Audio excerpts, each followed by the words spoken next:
Welcome back to another episode of Morning Coffee. I know it's been a while since I've done one of these, but it just felt fitting, especially on Thanksgiving. So happy Thanksgiving to everybody who's watching.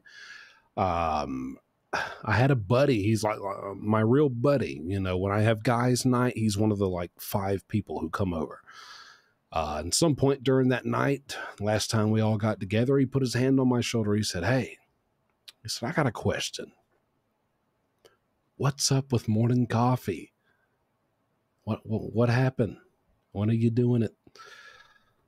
And I thought, and I said, man, what's that? Even my good friend, I didn't even know that he tuned in. Even my good friend watches morning coffee and enjoys it and is disappointed that I haven't done one in a while. So here we are, morning coffee. You know, I got some good stories for you. A couple updates, a little bit of how's life, how life has been for me. So, well, recently, I went to a Morgan Wallen concert. Yeah, the first concert I've ever been to. I've never been to a concert, a show, a festival, whatever you want to call them. I've never been to one in my life. Went to a Morgan Wallen concert with me, Ariel, my girlfriend, and one of my best friends and his girlfriend. It was a little foursome. We all get along. We went down there for like 2 nights in Atlanta. Okay. I didn't realize what a simp I am for Morgan Wallen. Like, I never understood how like celebrities come out and just the girls usually, they lose their mind. But I became one of those when Morgan Wallen came out. And listen, Morgan is special to me and Ariel. We kind of fell in love to that music. It's what we play in the car whenever we're going out and doing something. We love it. So here's the first thing I did. And I don't watch any sports. I don't watch football. I'm not really a sports guy unless it's like boxing or UFC. So I bought a Tennessee Titans football jersey. And that's because Morgan Wallen is from Tennessee. And I guess I had this, our tickets were right there at the stage. They call it the pit, but you're right there by the stage. I could reach out and, almost touch the stage. And I guess I had this imaginary scenario in my mind. Morgan will see my Tennessee jersey. He'll see it and he'll appreciate it. He'll call me up on stage. We'll duet the song. Hey, Jumpsuit, you know what? Why don't you just come on tour with me? I don't know. I don't know what I thought would happen, but I thought he'd at least see it and appreciate it. So I went, I bought a Tennessee Titans jersey. And I went down there, and the jersey, it was the only Tennessee Titans jersey they had in the shop where they sell all these jerseys. And the name on the back said Henry. The player's jersey, it was Henry. I don't know who Henry is. I don't know who anybody is, but I guess he's pretty good because, that's the only jersey of the Tennessee Titans they were selling. So I wear it. I'm down there, and man, what do you know? We've all, maybe all seen that meme. Like, you wear a band t-shirt and someone's like, "Oh, you're a fan of that band? Name 3 songs." Let me tell you, that's what happened to me when I wore this Tennessee Titans jersey. Of course, it's Morgan Wallen. Not only am I surrounded by country boys, right? I'm from the South. I don't consider myself country, but I would say I'm Southern, and there's a difference. I don't drive a truck. I don't own a pair of boots. I've never been hunting, and I don't know how to fish. Stuff like that. I'm not country, but I'm Southern. But man, those country boys. There's this one guy, man, big old belly. He's just like Mr. Football. He watches football, and then he watches shows about football after the football game, and then he watches shows about the show that was about football. That guy, Mr. Sports Center. And he was a little drunk. He'd been drinking. Everybody there has. It's a country concert. And he comes up to me and goes, Tennessee. I'm like, yeah, knowing I don't know crap. For $1 million, I couldn't tell you the first and last name of anyone on the Tennessee Titans. And this guy, just, straight out of a nightmare, he goes, who's your top 3 players? And I had to think quick. I mean, I don't want to be exposed. I don't want to be that guy who's like, oh, I'm just wearing it for the fashion statement. I don't really, this is a country boy concert. You can't be out there just like, oh, no, I'm just, I like to rock jerseys, drip, swag, style. I don't watch football.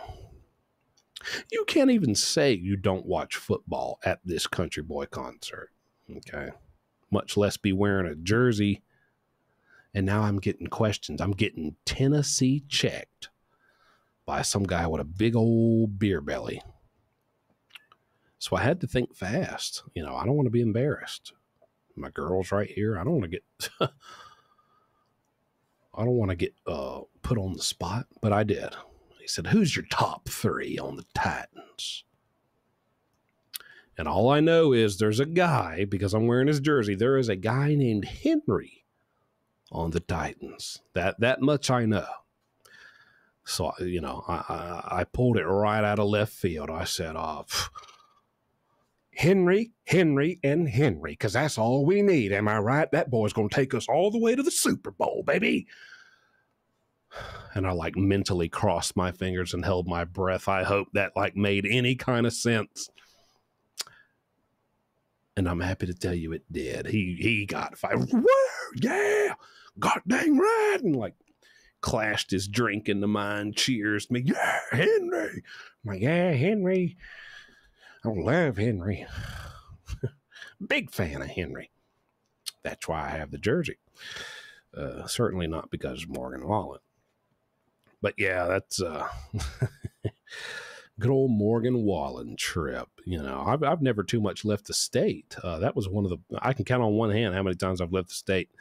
And that was one of them. We went to Atlanta. We were there about 2 days. We had an Airbnb. It was, me, like I said, me, Ariel, my buddy, and his girl. And I'm happy to say, one day we were there was no concert. Then the next day, that was the day of the concert. Then we woke up the following morning and had to get out of there, just like a hotel. Got to be out by 10 or something. And we left. But the day of the concert didn't start till 5:30, 6 all day. And of course, the girls, they're getting ready from 6 a.m. to 6 p.m. They're getting ready. I don't understand why or how it takes that long, but they looked great. So I guess, trust the process. But, all I do, I just get out of the shower and dry my hair and, put on a shirt, pants, socks, and shoes. Let's go. I'm concert ready. So that took 10 minutes. So we're just sitting there, me and my buddy. Man, we sat on the couch and he's showing me this guy. He's like, have you ever seen this guy on YouTube? His channel's called Brave Wilderness. And a lot of you may have heard of him. I mean, he literally has over 20 million subscribers. But basically, if you don't know who this guy is, I'll just sum it up for you. He goes out there and pretty much what his content has become, he finds these nasty bugs, the most deadly, the most vicious, the most, dangerous bugs. And he lets them sting him or bite him or whatever they do, whatever their signature move is. He'll let them do it to his arm, Taking a Brazilian gargantuan poisonous, treacherous centipede bite, sting, kiss, whatever, that'll be the titles of his video. The most deadly bug sting in South America, whatever. So he goes out there with his little hat, his little jungle hat and his little vest, like he's, looks like he's playing Jumanji. And he goes out there And he's so serious. All this is dead serious. None of this is funny. But it was funny to me because this guy just goes out there and it's like everything is, we're hunting, we want to get bit by this rare African centipede. Only 15 of them exist. So first they got to hunt it down out in the wild, So, that explanation takes 10 seconds. And then the very next scene, he's like walking, just, oh, centipede, and like dives on it. I'm like, you can't tell me you didn't contact like some wilderness habitat extinct organism sanctuary person and be like, hey, can I rent one of your rare centipedes? Like, just drop it over here in the bush. I'll give you $5,000. Trying to get stung by it. Like, so you just went out there and within 5 minutes you found this rare beast, this rare creature. Okay. But he's so dramatic. The camera's following him. So he's just, centipede, like dives on it with his little net, catches it, wrangles it up, spends 30 minutes telling you why this is so dangerous and how deadly this is and just how, But anyways, like and subscribe because I'm about to do the thing that I just told you is so dangerous, And this guy, and I'll tell you now, well, he's a braver man than me. I'll confess that. I mean, credit where credit's due. I don't even like when people post pictures of bugs online. I freak out and I scroll. I might block you if you post it. Like, I feel like, call me a wussy. I hate bugs. I feel like, the little sensitive content warnings that kind of like shadows out the video and you have to hit accept to even view it. I feel like that should be mandatory on bug videos. You get like, what about that one post? I mean, it's gone viral. Maybe you've seen it. It's like a super high def, high tech camera, close up headshot portrait of an ant. Like, you can see the mustache hairs coming off this ant. And it's like, interesting fact. This is what an ant looks like close up. I don't need to know that. I don't want to see that. That's gross. I'm probably eating right now. That is disgusting. That should have a sensitive content label on it. Sorry. Anyways, that's how much I hate bugs. And this guy, for what it is, I mean, these are scorpions, centipedes, tarantulas that are like 7 different colors. Like, it's stuff I've never seen before. I wouldn't even spit in that direction, much less pick it up and let it bite me, let it touch me. I mean, so, I'm not just like saying he's, a piece of crap. I mean, he's definitely got more guts than me. All I'm saying is, when you let this centipede, who has pinchers, literally, they're like that big, which are big for a bug, and he's like, here we go, the big moment. And it like sinks in, he like immediately pulls it off, and there's like the tiniest little like pinprick of blood. And he's like, yeah, and he like falls out of his seat, and he's like in the dirt, writhing around, holding it. And like, by the way, he's very clearly like squeezing his arm on, but to like redden it and like drive blood to this bite. I mean, he's like, yeah. And there was one where he like fell in the dirt. And he's like, scurrying in the dirt, like his little feet are like just pumping back, and he's like, what are you doing, man? He's like, ah! And he like tells the cameraman, cut the camera, but they don't. He told him, like, I'm gonna tell you, cut the camera, don't cut it. Like, this is your big footage. Like, it gets him like 30 million views, 70 million views on YouTube. He's cut the camera. Like, why does the guy need to cut the camera? If you're in that much pain, Why is your thought, cut the camera? I don't want them to see how much pain I'm in. I thought that was the point. This is the deadliest bug. Like, the only thing on your mind should be, call the ambulance, call the police, cut the camera, I don't want them to see me cry. No, that's the point. That's what we tuned in for. And you know that. And that's why you keep doing it. So it's just so funny how he like embellishes. Let me put it this way. I remember I told my buddy, I'm like, okay, I've seen with my very eyes when I was in prison, I've seen people get shanked with ice picks and they didn't react like this guy just reacted to this little stink, you know. Anyway, so we had a good, point is we had a good whole day literally just roasting this guy, watching his videos, and just laughing at him. That was fun.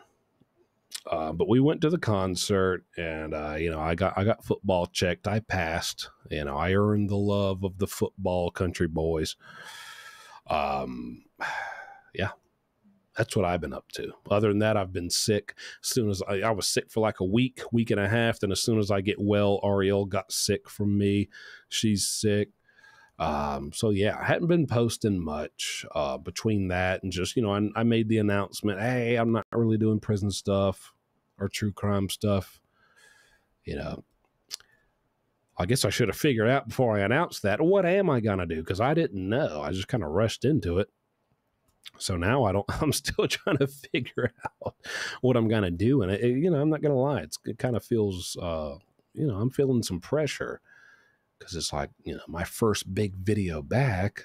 I feel like everyone's going to be like, oh, so this is what he's doing. Like if it's not just outstanding, you got the pressure, like this next video needs to be just groundbreaking. Because if it's not the best video in the world, people are going to be like, oh, so this is what he's doing. In reality, I kind of just want to try a bunch of different stuff and just kind of, we'll see what works, see what doesn't, So just kind of dealing with that lately and figuring out what to do. But now it's the holidays. And again, happy holidays to everybody. Thanksgiving. It's funny. Not Thanksgiving, but last year, I think it was Christmas. So I was, it's my first Thanksgiving, first Christmas last year, since being out of prison, my first one in a decade pretty much. And so I'm meeting Ariel's family kind of, I'd already met like one, her brother or this, but meeting her whole family on the holidays. And it was Christmas, not Thanksgiving, but I'm going to meet her stepdad, So, I got to get gifts for everybody. We're all getting everyone gifts.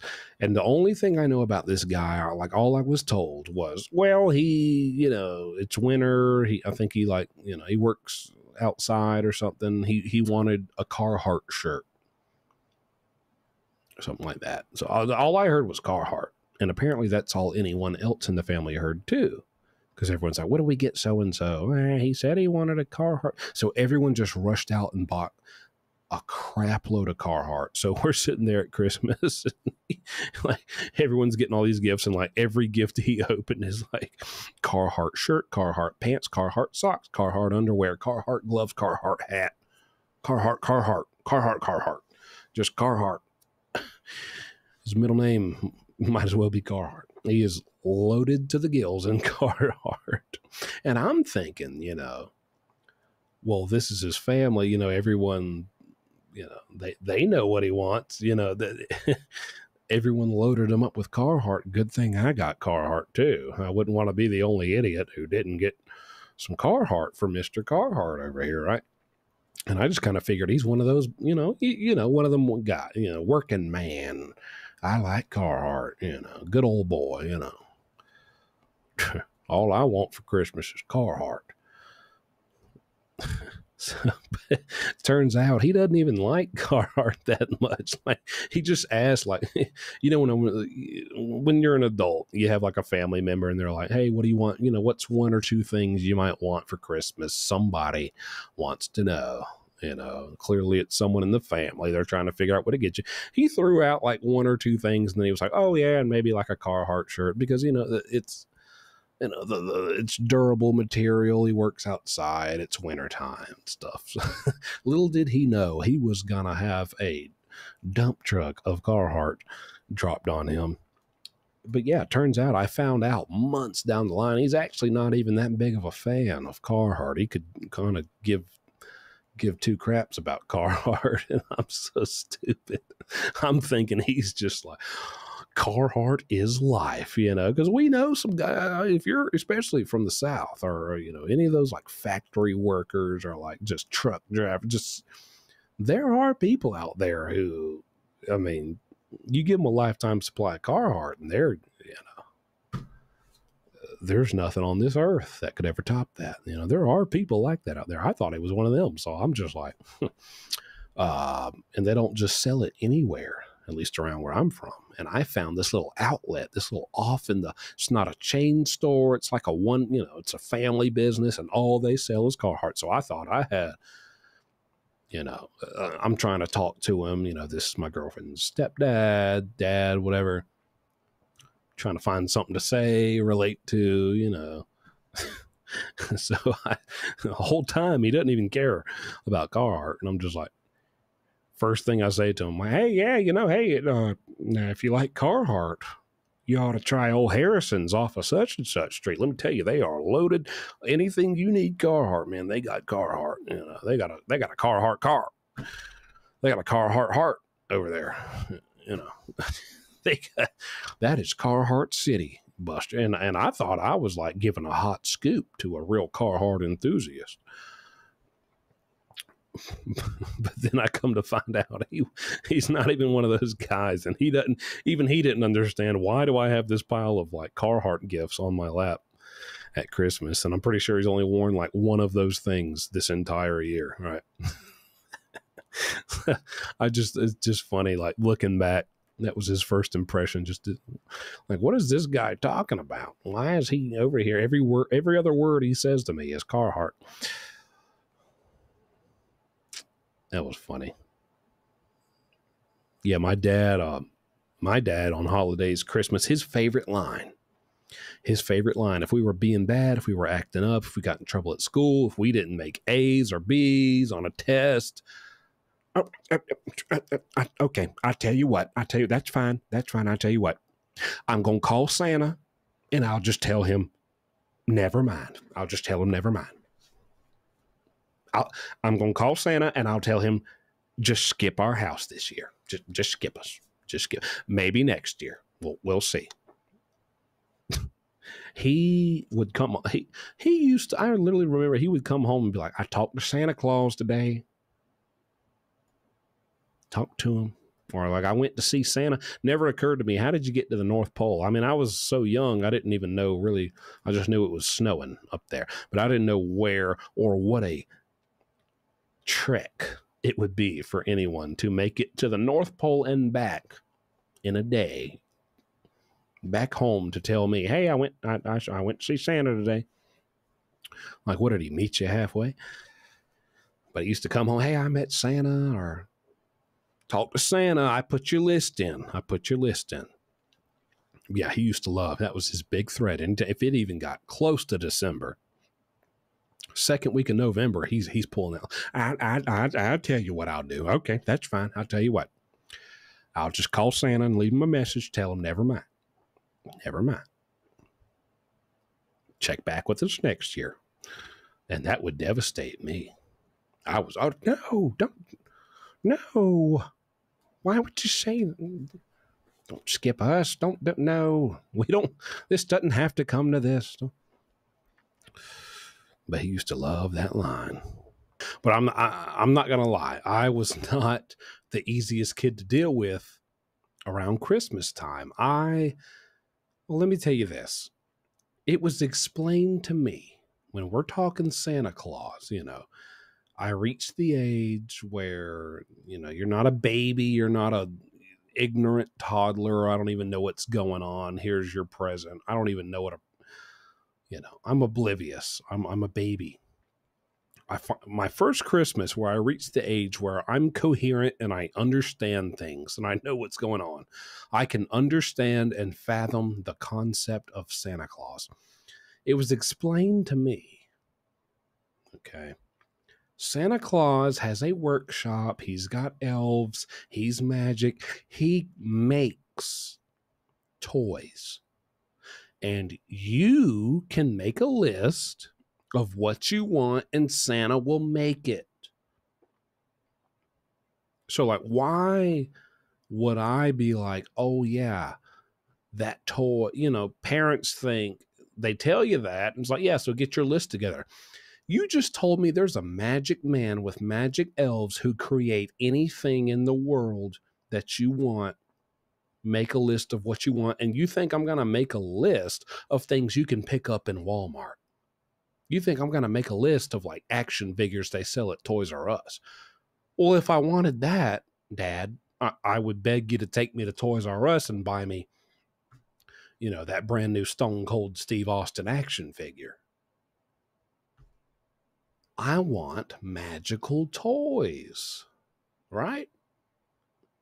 So they tell me make a list and they think I'm going to say, I want candy and I want a new Hot Wheels track and just stuff that you can buy. Why would I do that? I want custom made toys. Okay. So that's how they explained it to me. I'm just a kid. You broke it down how you broke it down, Mom and Dad. Don't get mad at me. But looking back, it must have been so difficult when I handed them my list because, of course, they have to go get it. So there's like nothing on my list that's practical or even exists anywhere to buy. I got creative. I'm like, whoa, well, sure, Santa can make whatever. Well, I got some blueprints for him. And I used to like dig in the couch cushions to find quarters and stuff to like ride my little bike. We had a gas station like right at the end of my street. Took 2 minutes to ride my bike up there and ride back. And I used to go up there and, I'd find coins and buy a bag of chips and a little soda. But mainly I wanted a soda, a little soda drinking kid. So I said, hey, that ends this Christmas. No more digging, no more bike riding. If I want a soda, I'm going to have a soda at the tip of my fingers. I came up with this gadget and maybe think of like, it's like the size of a Pez dispenser or something, but it's a little container that would hold like 2 or 3 gulps of a beverage. And I said, I wrote these designs down on my Santa list. And it was like, one was a container and you press this little button and the container magically fills with soda. So anytime I wanted soda, I could press the button, it would fill up and I'd drink my soda and there's that. And I remember I even tried to be nice about it because I was like, should I incorporate multiple buttons for what if I want Mountain Dew one day, then I want Coca-Cola, then I want Sprite? Like, should I add like 7 buttons for 7 different sodas that it'll fill up with? And I said, you know what? Let's not get greedy. I thought I was being good. Let's not get greedy. Let's not, let's not get out of unreasonable here. So I made the choice of Mountain Dew. Okay.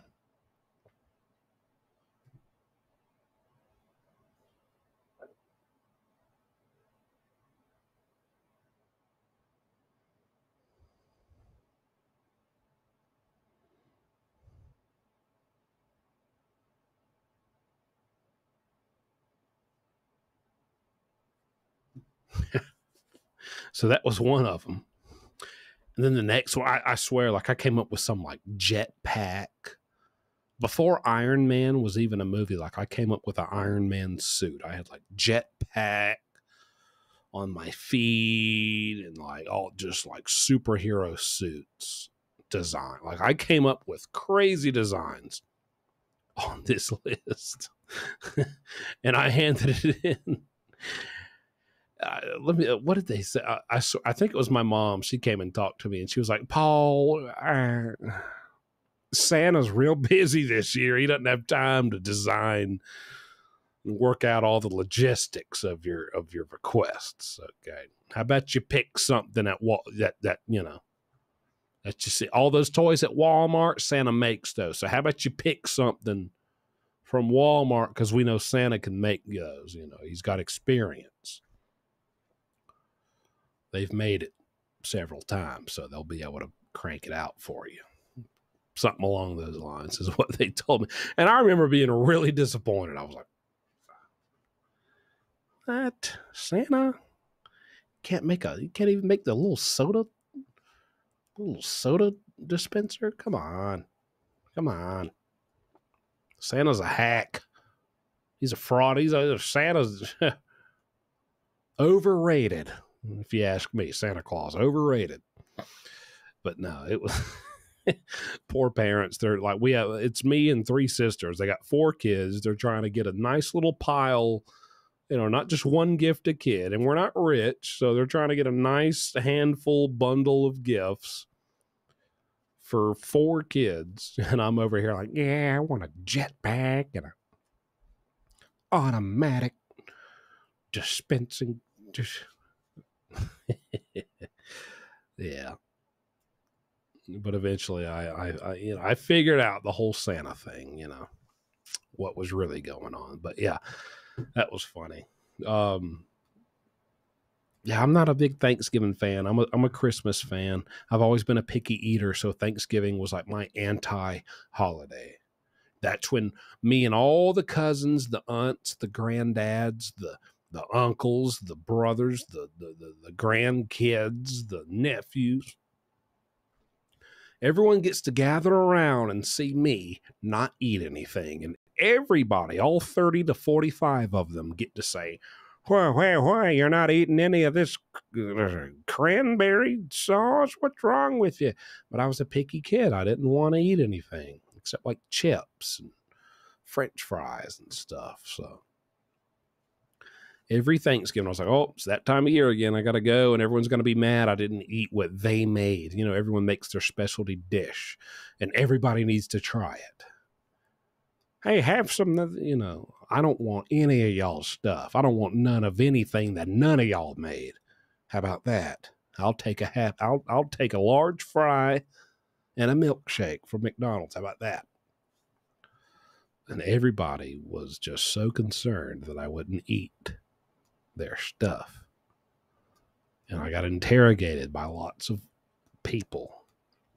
I didn't like it. So I've always had that bad thing around Thanksgiving, but I'm grown now. I'm not so picky anymore. Prison kind of got that out of me. I eat, man, I could drop a burger flat on the floor. I will pick it up and do some terrible things to it. So it's not so bad anymore. But yeah, as a kid, it always was. But anyways, happy Thanksgiving to everybody out there. Had to do a morning coffee for y'all. In the meantime, me and Ariel, as for my future content, I want to do a lot of stuff. I like covering stuff, situations, viral videos, put my thoughts on them, my little spin on them. I'm going to try stuff. But aside from that, me and Ariel have been kind of vlogging, just kind of really just practicing. We'll go out on a date, or, we'll hit, a little restaurant, an arcade, and play a little pool and vlog it. It's nothing that is worthy of really being uploaded, but we're just practicing. Figured we'd do that. That might be some fun stuff I'll do. Also, I've been working on stand-up. Been working on a new 5-minute stand-up bit. 5 minutes is kind of the standard time slot of any amateur stand-up comedy club night. Just sign up and you go on, and you either stink or you don't. You always get about 5 minutes, 3 to 5 minutes. So I'm working on a 5-minute thing. Been writing that. Been thinking about documenting that, maybe the writing process, my joke, fleshing out of the joke process. And then, hey, time to perform. And whether I sink, whether I swim, whether I bomb or whether I kill it, vlog it, film it, upload it. I feel like that'd be pretty interesting because that's something I enjoy and that's something I want to do. So I am working on stuff, but like I said, there is some pressure for like, what is my big video back gonna be? Because I feel like everyone's gonna look at it, judge it very harshly, and be like, oh, so this is the route he's gone down. Well, that could literally just be one random TikTok, and I'm like, this is kind of a wacky situation. Just wanted to say some stuff on here, make a few jokes, poke at it a little bit, but also, let you know of this thing going on, and may never talk about anything like that ever again. So I would hate for everyone to be like, oh, he's only covering this. I don't really have a niche or a specific thing I want to do. I'm more of I just do stuff, I'm just all over the place. So that's kind of been holding me up, holding me back. Just like, what do I even come back with? So I figured, hey, it's Thanksgiving. What better to come back with than a good old morning coffee? Because this is me and you guys. This is authentic. This is genuine. This ain't nothing new. This is episode 6, 7. So yeah, I just wanted to do that. Give you some updates. Hope you enjoyed it. Usually like to go for an hour. This one's a little shorter, but hey, it's Thanksgiving. Got to go. Got to get ready. But I hope everyone has a great holiday. I will be back soon with more content. Just stick with me. Hope you enjoyed this. And, I think I'm going to get back into these morning coffees. I took a break for a little while, but it's nice to just sit here and just go on about whatever for a little 40, 50, 60 minutes. So hope everyone has a great holiday. Hope you're all thankful. And I know I am. I'm thankful for y'all. I'm thankful for everything that's happened on YouTube this year, all the success I've found, this community I've built. So thank you all very much. See ya.